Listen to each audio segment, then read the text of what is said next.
افرو ام ناوا برلمان كردستان داينا كو افي برلماني الصالة 1992 والصالة 1999 وال 2007 و 2011 و 2014 و 2015 یاسا دارشتینه بوی اکیداکو مافین پیکاتین هرما کردستان آینی و نتوی بهن پاراستن اتناوا هرما کردستان دا افرو مدویتن ام وردکارین وی یاسایب تایبتی یاسا جماره 5 کل سال 2015 درچویه بزانین وردکاریت وی چنه او بوچونا پیکاتین اتناوا پارلمانی دا الراوشکال الاندا پارلمانا بزانین او چوا بحثا وردکارین وی یاسایت کن بفرمون دا پیک و بینر بریارا یادکرنوا کاراساتا شنگاله پیشنیازا فراکسیونا پارتی دموکراتی کردستان بو هر سال 3/8 مراسم شایسته التوایا کردستان السر آستن بلند اتهتا ساخ کرنوه اف ایکجی همایک رونک و توایا خلکی هرما کردستان گیان پیگ و جیان هیو هف خمن ادگل هف نشتیمانین خواه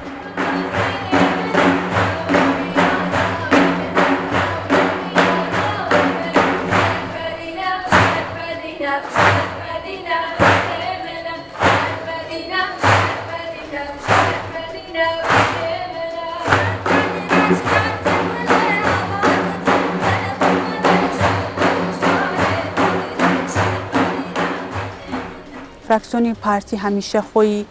بە فراکسیۆنی تەواوی پێکاتەکان داناوە بەڵگەشت بووە ئەوەیە کە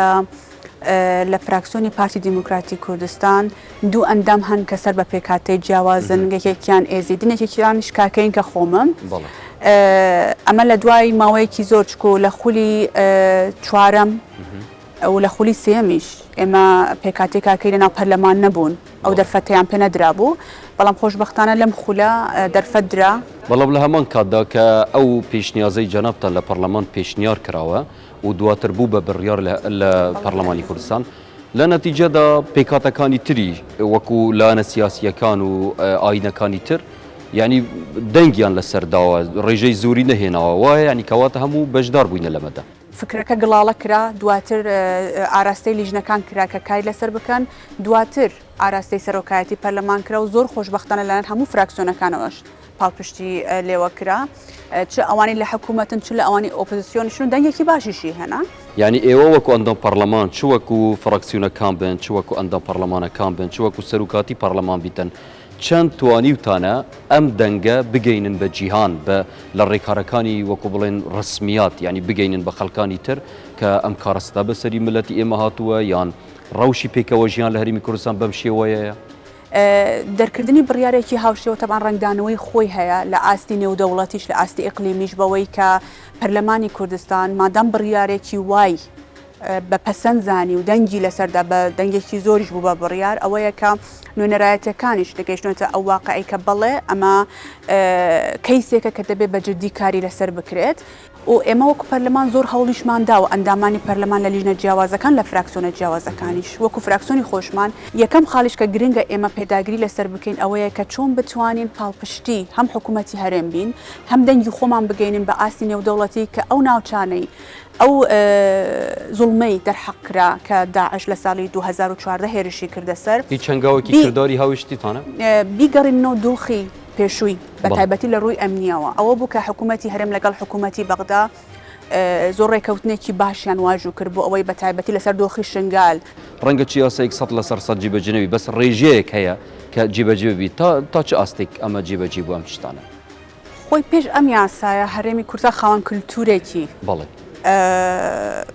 تێگەیشتنێک یاخود بڵێن خاوەن تێگەیشتنێک بوو کە پێویستە پێکهاتەکان بە ئاشتەوایی پێنی فەرەنگی پێکەوە ژیان لە نۆمەلەتی کوردە هەر هەبووە بەڵام ئەم یاسایە ڕوولی ئەوە بووە کە زیاتر گەشە پێ بدەێت زیاتر بەرجەستەی بکاو زیاتر مافی پێکاتەکان بپارێزێت کە ئەمە هەنگاوێکی زۆر گرنگ بوو هەم بۆ پێکاتەکان هەم بۆ حکوومەتی هەرم هەم بۆ پەرلەمانیش ئێستا لە هەرێمی کوردستان گریمان ئەگەر گوتارێکی ڕقوکی نەهەبیتن یان هەڕەشەیەک و مەترسیە کەبی لەلایەن کەسێکەوە یان چەند کەسێکەوە ئایا لەو حاڵەتە مووقفی بەڕێستان چوونە وەکو ئەندام پەرلەمان وەکو لژنە یاسایی وەکو هەموو فراکسیۆنەکان بە پێکەوە زۆر جار وتار هەبووە کە دژی پرەنسیب و بنەماکانی پێکەوە ژیان بووە لە دژی پێکاتەکان درراوە بەڵام خۆشبەختانە بینیومانە ڕێکارەکان چ بوونە ئێوە چیتان حکوومەتی هەرێم و پەرلەمان و بە تایبەتیش وەزارەتی ئەوقاف ئێمە نابێت ڕۆڵی وەزارەتی ئەوقاف لە کۆنتترۆلکردنی ئەو پێکەوە ژیانە و لە جوانترکردنی هەرێمی کوردستان لەبیر بکەین جگە لەوەش هەروەها وەزارەتی ناوخۆش و پەرلەمانیش لیژنەکانیش لە حاڵەت هەبووە کە پەرلەمان بە دووەدا چوونی بۆم ئیشانە کردی بەڵێ زۆر هەبووە لەسەر پێکاتەکە من بە تەحدیدی نامەوێت چونکە بەبیرهێنانەوەی هەندێک کەیس دیسانەوەی هەمان شتە بۆیە من بە شێوەیەکی عام دەمەوێت باسی کەم چونکە پرسی پێکاتەکان و پێکەوە ژیان پرسێکە زۆر هەستیارە نابێ بدرێ بە دەستی هەموو کەسێکە.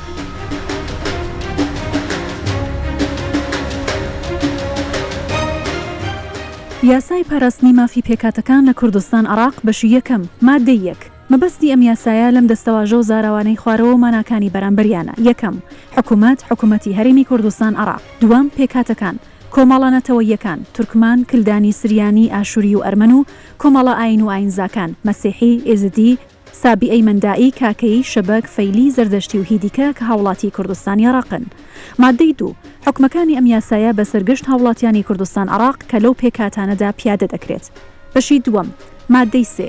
دەسەڵاتەکانی هەرێمی کوردستان عراق یەکسانی تەواو و کاریگەر بۆ پێکاتەکان بسۆگەر دەکات. یەکەم حکوومەت مافی یەکسانی و هاودەرفەتی لە ژیانی سیاسی ڕۆشنبیری کۆمەڵایەتی و ئابووری لە ڕێگەی یاسا و سیاسەتی کاریگەر بۆ ئەو تاکەی سەر بە پێکاتەیەکە مسۆگەر دەکات هەروەها مافی بەشداریکردنیان لە وەرگرتنی ئەو بڕیارانەی تایبەتە بەخۆیان مسۆگەر دەکات. دووەم سەرجەم شێوەکانی جیاکاری دژی هەر پێکاتەیەک لە پێکاتەکانی کوردستانی عراق قەدەغە دەکرێت و سەرپێکی کار سزا دەدرێت و بە پێی یاسا بەرکارەکان مامەڵی لەگەڵدا دەکرێت. سێم قەدەغەکردنی هەر بانگەشێکی ئاینی یان سیاسی یان ڕاگەیاندن بە تاکیان بە کۆمەڵ ڕاستەوخۆ یان ناڕاستەوخۆ بۆ ڕقوقینە یان توندوهیژی یان تۆقاندن یان دوورخستنەوە پراوێز خستن کەوا لەسەر بنەمای نەتەوەیی یان ئەتنی یان ئاینی یان زمانەوانی بیناکرابێت. چوارەم ڕێگەگرتن لە هەر ڕەفتارێک یان هەر سیاسەتێکی نەرێنی کەوا ببێتە هۆی گۆڕینی بارودۆخی ڕەسەنی ئەو ناوچەیە پێکاتێکی دیاریکراو تێی دانیشتەجێن و ڕێگەگرتن لە هەر بە خاوەنبوونێک کەوا ئامانجی یان ببێتە هۆی گۆڕانکاری دیموگرافی بۆ مۆرکی مێژووی و شارستانیەتی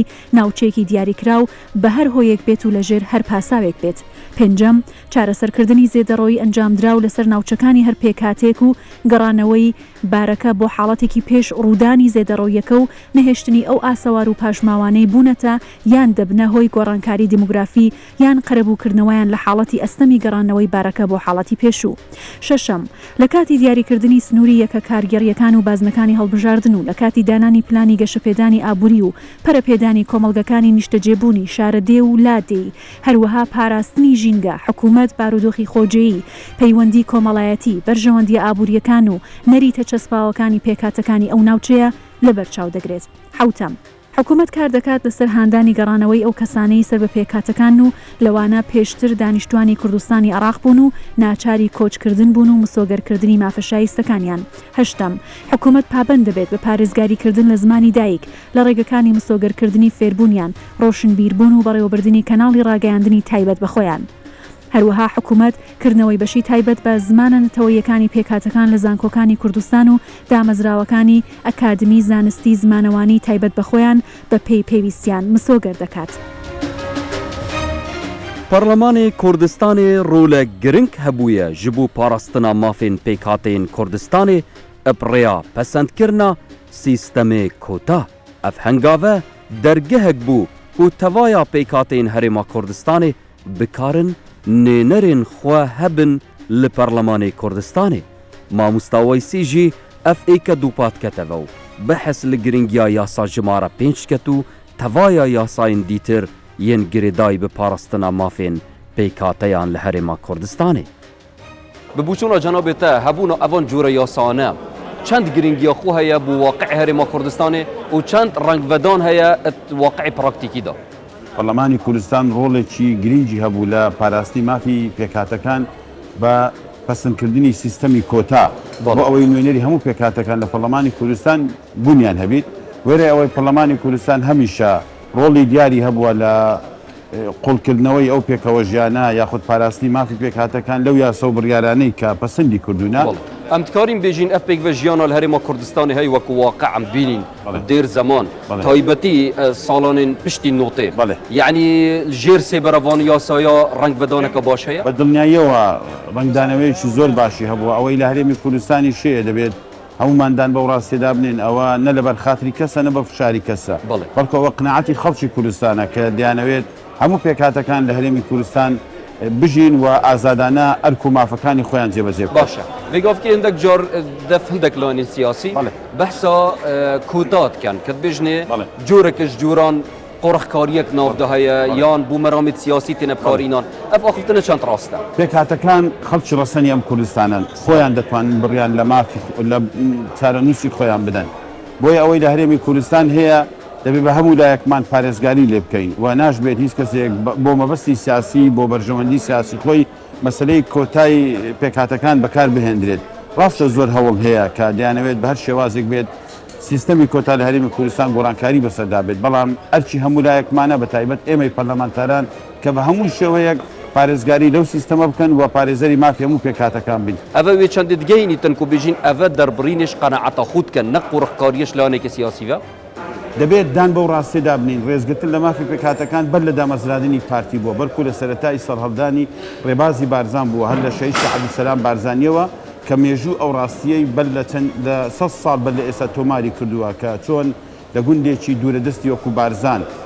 شەهید شێخ عەبدولسەلام بارزانی پارێزەری مافی هەموو پێکهاتەکان بووە هەرسی ئاین مسلمان مەسیحی جوو لە بارزان ژیانیان بردوتە سەر و ئازادانەش ئەرکە ئاینەکانی خۆیان جێبەجێ کردووە لە ماف و ئەرکدا یەکسان بووینە ئەوەی پارتی کە کردوێتی و دەشیکا قناعەتێتی من ویستم ئەو نمونێ بۆ جەنابەت باس بکەم لە دوای ڕێکەوتنامە 11 ئادار کە ئەو کات هیچ هەڵبژاردنێش نەبوو هیچ مەبەستی سیاسی و حزبی لە پشت ئەم پرۆسەیە نەبوو جەنابی ئەو وەختی لە یاسای عێراق نابووە غەیرە موسڵمان هیچ پۆستێکی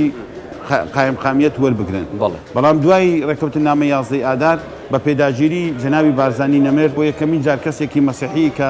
ڕەحمەتی فەڕەنسا و هەریری بوو وەک قایمقامی قەزای چۆمان دەست بەکار بوو ئەمە ئەو ڕاستیە بە دەردەخات کە ئەوەی لە ڕابردوودا پارتی یاخود پێڕەوکارانی ڕێبازی بارزانی لە مامەڵەکردن لەگەڵ پێکەوەژانی ئاینی کوردیانە قناعەت بووە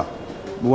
تەواوکەری ئەو بەرنامەیە بووە کە سەدەیەک بەر لە ئێستا نەخشەی بۆ دانراوە و ئەرچی هەموو لایەکشمانە لە هەموو قۆناغەکاندا پارێزەری مافی هەموو پێکهاتەکان بکات.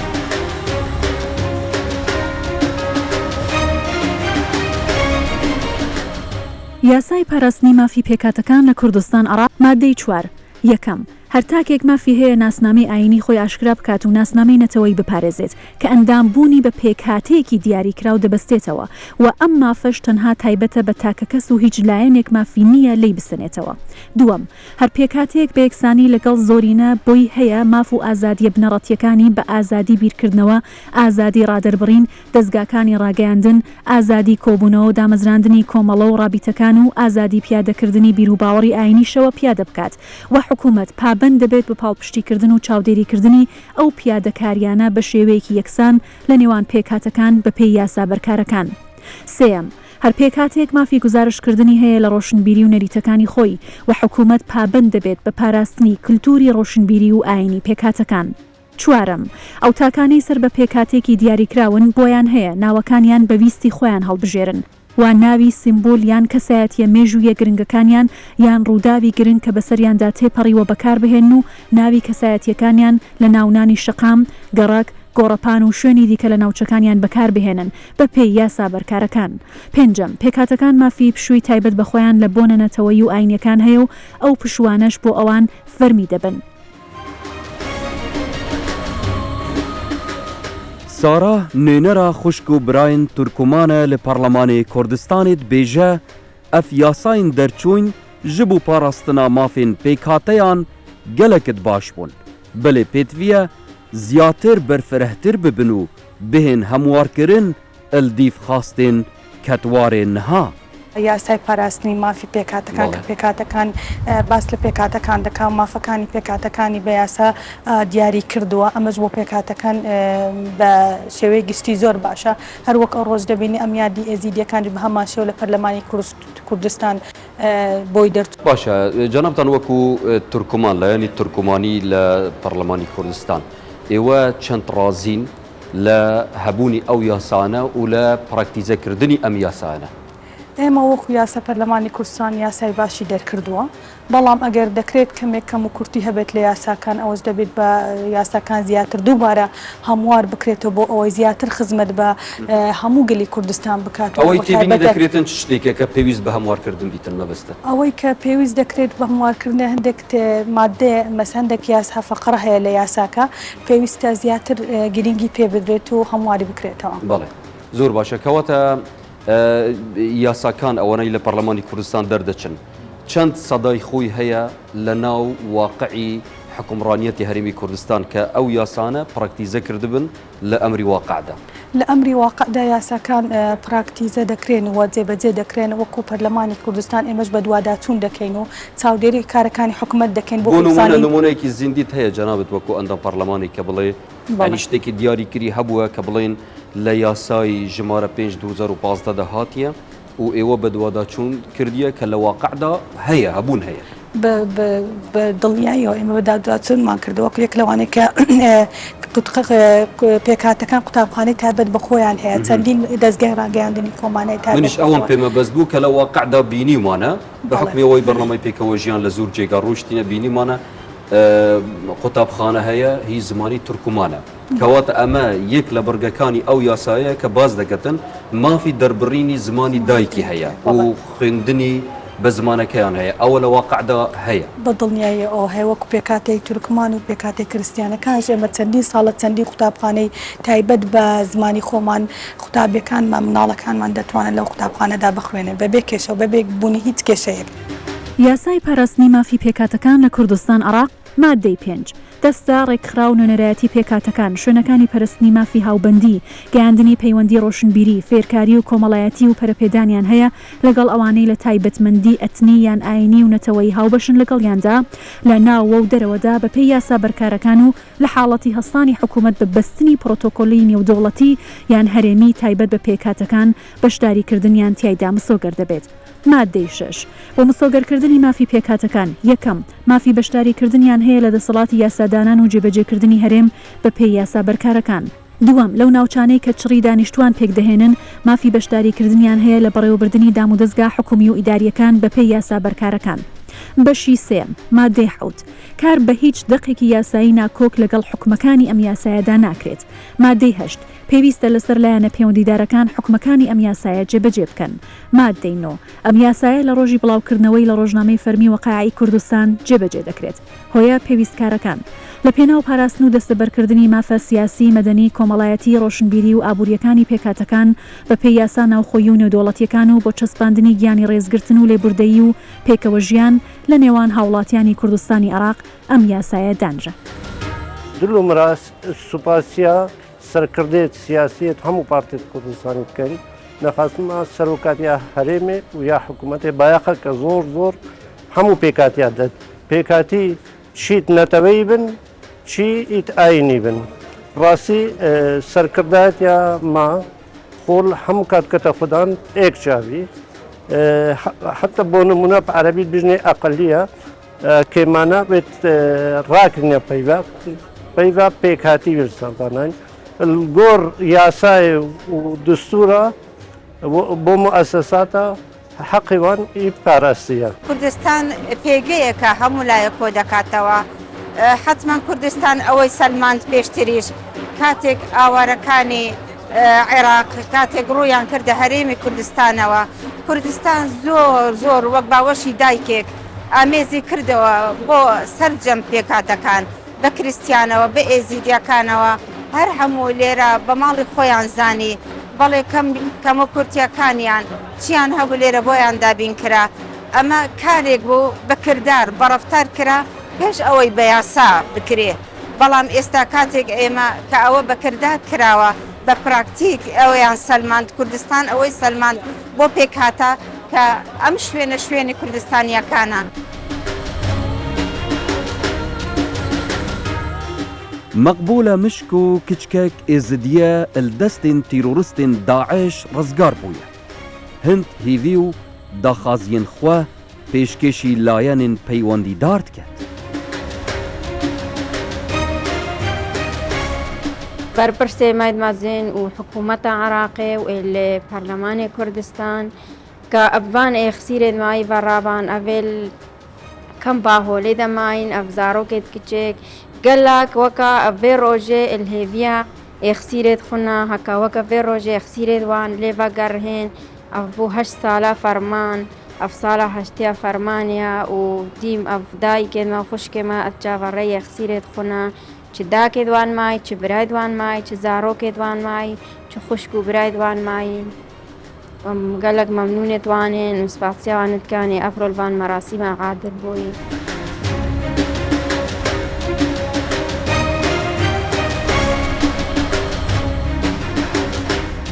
لما كردستان اگه برای خود مدل و گلک و گرینگ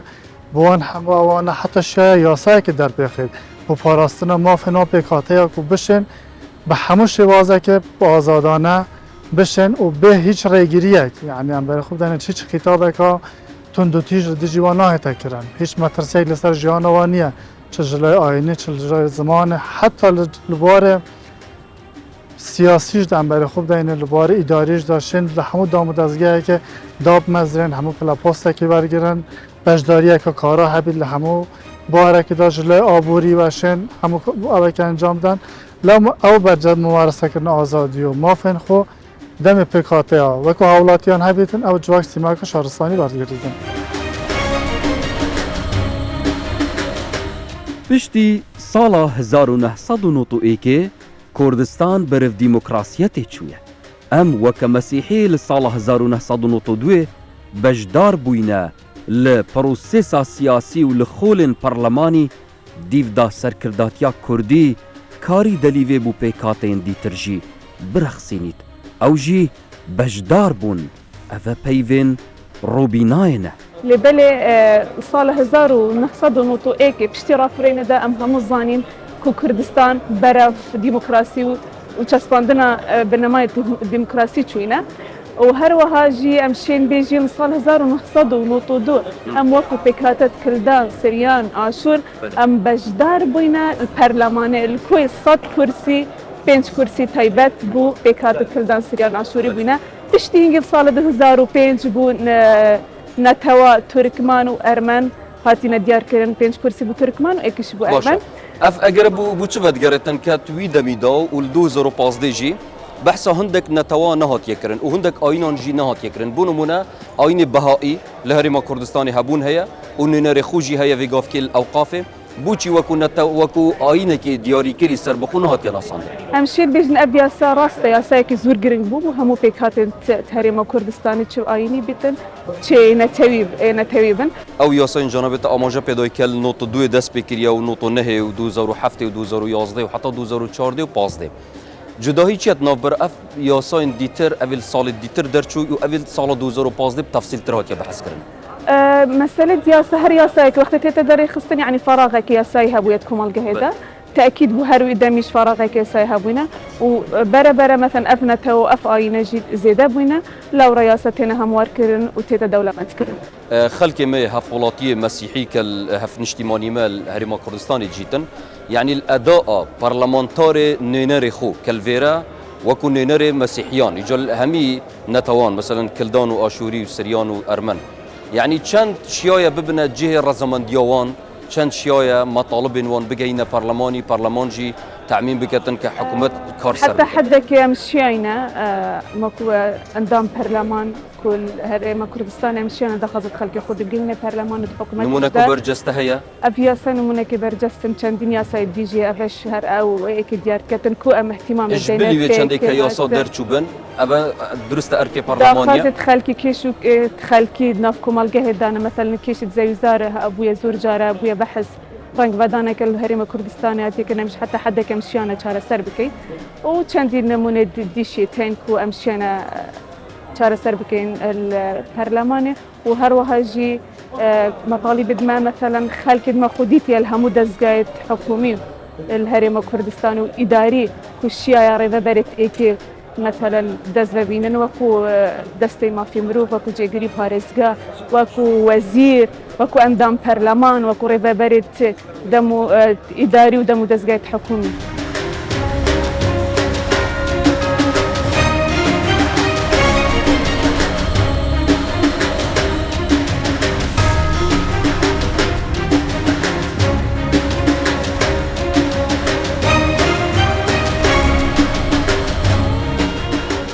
بله بینرین برس وکه هودیتی تناوا پارلمانی کردستان دا که شروع یاسایی و گلک خدمت